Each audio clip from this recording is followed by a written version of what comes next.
Hello divine souls, कैसे हो आप? आई होप सब अच्छे होंगे और अपने नव बहुत अच्छे से कर रहे हैं। तो आज का टॉपिक है कि डीएम की अवेकनिंग कब शुरू होती है। तो देखिए, डीएम की अवेकनिंग तब शुरू होती है जब डीएफ पूरी तरह से बैलेंस में आ जाती है, ठीक है, हाई वाइब्रेशन में आ जाती है, पॉजिटिव एनर्जी में आ जाती है। उसके मन में सब के लिए अनकंडीशनल लव आ जाता है, अपने हस्बैंड के लिए, अपने बच्चों के लिए, आसपास के लोगों के लिए। किसी ने भी उसको हर्ट किया है, किसी ने उसको दुख तकलीफ़ दी है, किसी ने उसके साथ धोखा किया है, वो सब को माफ़ कर देती है और सिर्फ अनकंडीशनल लव में आ जाती है अपने डीएम के लिए भी, ठीक है। डिवाइन से पूरी तरह से कनेक्ट हो जाती है, डाउनलोडिंग होने लगती है, उसको हर तरफ से हेल्प मिलने लगती है। और सबसे बड़ा साइन कि वो अपने मनी से रिलेटेड इशू पर काम करने लगती है। मनी से अगर उसको कोई प्रॉब्लम हो रही है, मनी अबंडेंस उसके पास नहीं आ रही थी, तो अब क्या होता है, उसके पास मनी अबंडेंस आने लगती है। उसकी फैमिली की जो कंडीशन ख़राब हो गई थी वो ठीक होने लगती है। तो ऐसे होती है। तब क्या होता है कि डीएम की अवेकनिंग डिवाइन स्टार्ट करवाते हैं, क्योंकि देखिए, अगर डीएफ हाई वाइब्रेशन में नहीं आएगी, वो लो में रहेगी, वो रोती रहेगी। डीएम की जब टेलीपैथी होती है, मान लीजिए डीएम आपके पेन में है, तो अगर डीएफ भी साथ में पेन में चली जाएगी तो फिर संभालेगा कौन?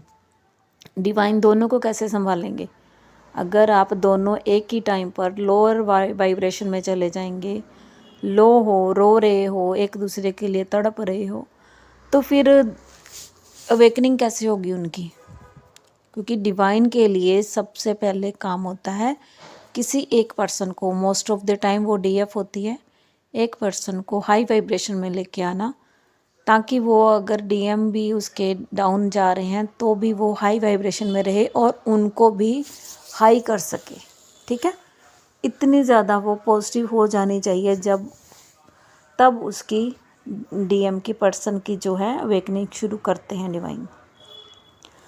तो आप ये मान के चलिए कि जब तक आप लोअर वाइब्रेशन में रहेंगे, जब तक आप अपने ऊपर ध्यान नहीं देंगे, पॉजिटिव एनर्जी में नहीं आएंगे, अपने मनी इशू पे काम नहीं करेंगे, आप जब तक डिवाइन से शिकायतें करते रहेंगे, डीएम ने ऐसा किया, डीएम ने वैसा किया, उसने मेरे साथ ये किया, उसने ये पेन दी, उसने वो पेन दी, जब तक आप इस एनर्जी में रहेंगे, डीएम की अवेकनिंग कभी नहीं शुरू होगी।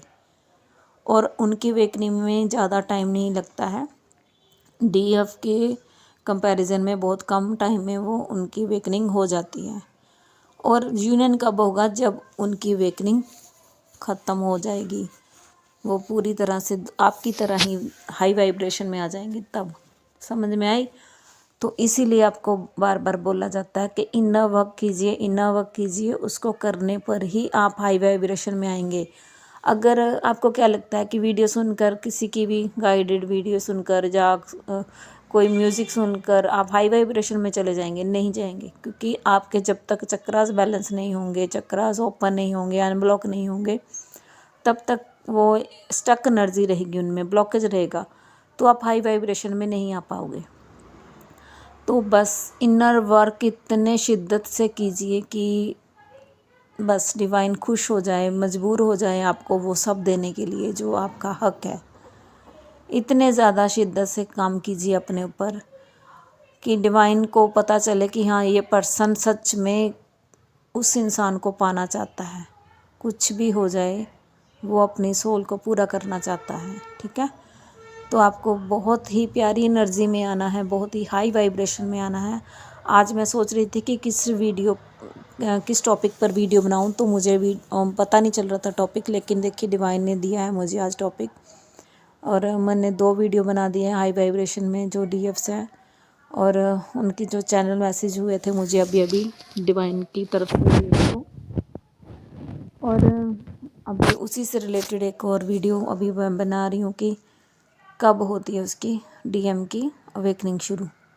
तो जब आप हाईली डिवाइन गाइडेंस के अंडर, डिवाइन के अंडर आ जाते हैं, तो डिवाइन आपके डीएम पर काम करना शुरू कर देते हैं, ठीक है।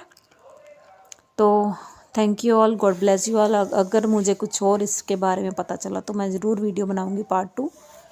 तो thank you all, God bless you, love you all.